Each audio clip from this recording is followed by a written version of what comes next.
Ritmes in ritmes.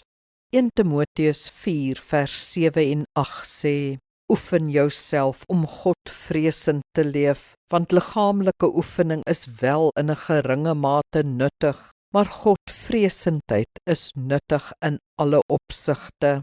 Dit hou belofte in vir die huidige en die toekomstige lewe.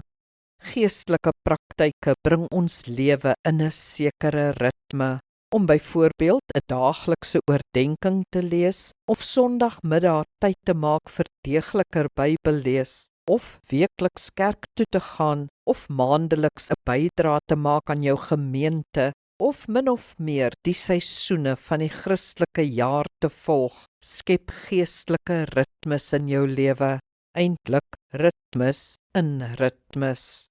Onthou, herhaling lê die patrone vas. Herhaling lei tot gewoontes, gewoontes tot 'n lewenstyl. 'n Lewenstyl vorm jou karakter. Jy groei in diepte. Meer nog, God word deel van jou dag, jou week, jou maand, jou jaar, jou lewe. Dis immers die doel van 'n geestelike lewe, om met God te leef.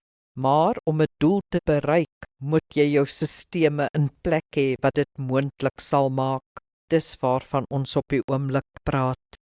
Kom ons bid saam.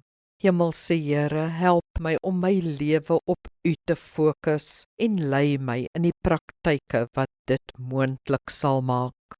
Amen. Die Here seën jou.